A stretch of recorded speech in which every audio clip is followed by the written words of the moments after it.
at the Milford Museum. What case number is this year? I can't remember. This year, I believe it is case number 3. Okay, so we're here in Milford again. We're going to do a couple of cases in Milford this year. We are. This is the first one. Second one. We did Second Causey one. Mansion. Yeah, yes, we did. That was our first one. That thing was off the hook. It was fun. Yeah. Let me talk a little bit about last investigation, which was two weeks ago. We had a camera malfunction with some of the history that we had. We tried to debunk it in some way, shape, or form, and I can't. So I don't know what went on with the sound. We had different things going on with recorders. We're still in review, but I have my suspicions about the sound. So that might be a weird thing. Anyway, back to this place and what this place is about. It's not so much the place at times. Sometimes it's the things that cause paranormal things to happen. And that's what we're about tonight. We're about things. You say, well, how can things be haunted? Well, we can look back in his history and find out. King Tut's tomb. The scientists went in there, and the archaeological people went in there, and they went into the crypt and found King Tut. And then there was a curse. Right. And a lot of people died associated with the things that were in that place. So the things have always had, in King Tut's place, things have always had an eerie, paranormal feel to them, and that, with all those things they found in there. The artifacts. Oh, yeah. And, it can be anything from things that the Titanic had. There's been some allegations about some things going on with them. Right, the different exhibits. Yeah, and stuff like that. Also, you have very famous things, the Hope Diamond. Hope Diamond I saw several years ago. It's a beautiful piece. And it's cut glass. It's really something.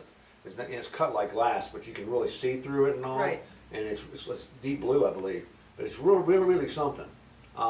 Anyway, it has a long history of people being killed and where the diamond came from and all that. So, there are things that can collect things that they may be bad things and some good. Right. It doesn't have to be all bad. Maybe a little bit about James Dean's car. Here's the thing about James Dean. If you don't know about James Dean, you can look him up. But he was starred in Rebel Without a Cause and all these. He starred in three movies: Giant, Rebel Without a Cause, and East of Eden, I believe. Anyway, so he was in these 3 films, and he unfortunately died in a car accident. The car was a sports car, and it was a silver sports car. And he called it the Little Bastard, I think. And that was the name of the car. Anyway, he thought this guy wasn't going to turn, but he did turn into him, and he wrecked the car, and he passed away. The car, however, was taken for parts. The drive shaft was taken to a place, and the engine, some of the engine was taken to another place and revamped in 2 brand new cars. They could reuse it. Both of those cars ended in death. Wow.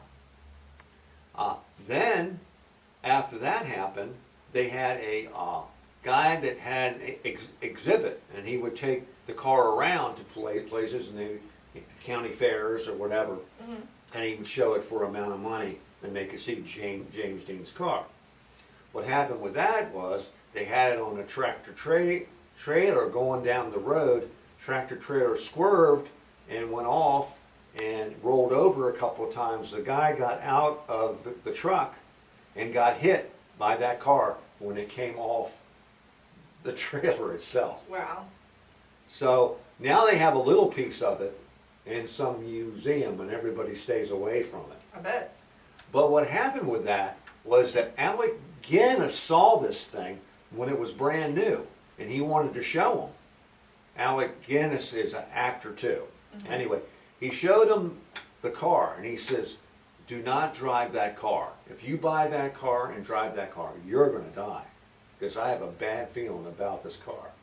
And James Dean Didn't listen. didn't listen. So, you know, that's a true story. So, you know, there are things that happen that we don't know about. Now, as far as things are concerned, anything can be haunted. Even, you know, even a brand new house can have hauntings from old things. Also, the land that it's on Right. could be a part of the haunting in a brand new place. Should you beware every time you go to a swap meet or antique place? No. But, you know, you should be aware that, you know, things do happen. And I possible. remember a case where, you know, this guy had things going on, and I asked him what new did he bring into the house, and he went out west and bought some Indian things. And he had them up on a wall, and we said, well, how long have you had that? About a year. How long has this been going on? About a year. So he took them down, and he had no more problems. Wow. Come to find out, there was a Dutch massacre near that house. And it may have, people may have been killed on that land. Sure. So, you know, that's why maybe the Indian things weren't that great for him there. There's a story about a family, of course, back in the 50s that had a Ouija board thing going on. They would meet a lot and all that, just a couple blocks away. And they started having paranormal things go on in their house. And as soon as they moved and stuff, they brought some stuff over here. And they said once they brought some stuff over here, it stopped. So I don't know what they brought over. I don't know the whole story. But it stands to reason where you don't know where all these objects came from. You don't know the history behind it as far as strife or something going on inside the house. Trauma. That's infected with this, like this table could have something and all that. So we're gonna do a sweep and see if anything's hot here, and see if there's anything above. I will say in the doll room, we got some readings in the doll room with the lights out. The fascinating part about that is that when we turn the lights on, there's high EMFs in there from the lights Right. being, the wiring being bad or something. Right, the lights themselves. Yeah, but when they're off, you know, it goes flat. Well, we went in there with all the lights off and it was banging red.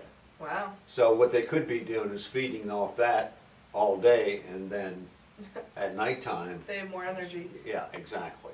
So we don't know what's going on. Normally, people say the doll room is creepy here, but you know, dolls are kind of lend itself to be a creepiness thing going on. Yeah, they do. Sometimes things can be good. You could have laughter, some EVPs from things. Right. Yeah, these things could be connected to somebody that had joy from it. You never know. You never know what residue is left over.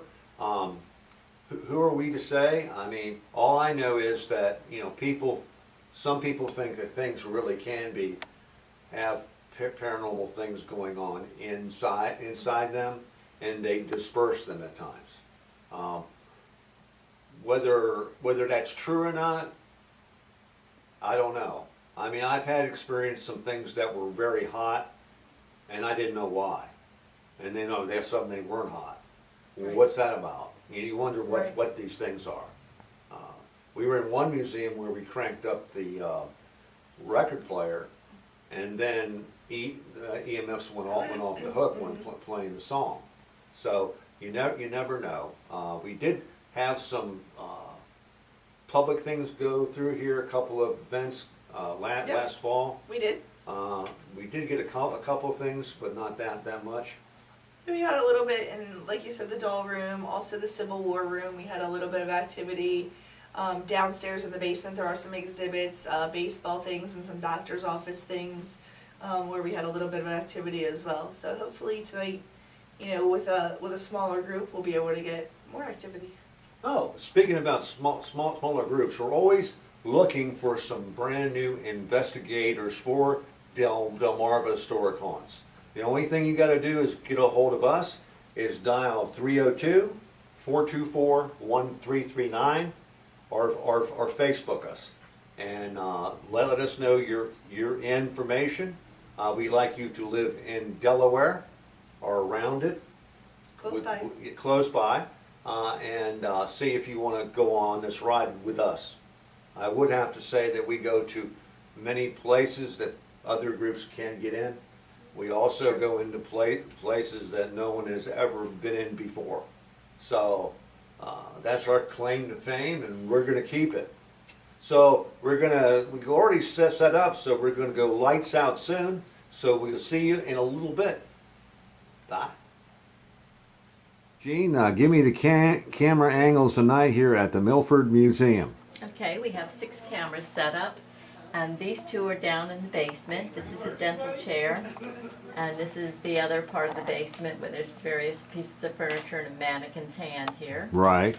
And then we have upstairs is a exhibit Right. of Prohibition, and down here is the Civil War exhibit. Right.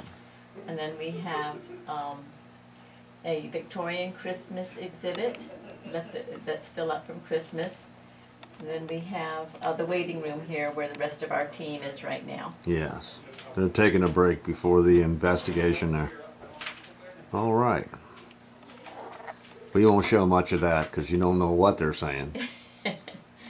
We could spy on them though. Yes, we can see what they're doing. See what they're doing. Not much, very interesting. Looks like they're eating. Oh, okay. Gotcha. All right. Thank you. Bye-bye. We're getting ready to go lights out. We're at the Milford Museum. We have a lot of stuff here. I mean, a lot of historic stuff, a lot of things from around town. It's surprising how many thousands of pieces that are collected around end up at this place. Yeah. So you never know what residue will be left over from these things. This is a different investigation than we've had in the past. Mostly it's ghost stories that people have heard, or they say the place is haunted, or all these things.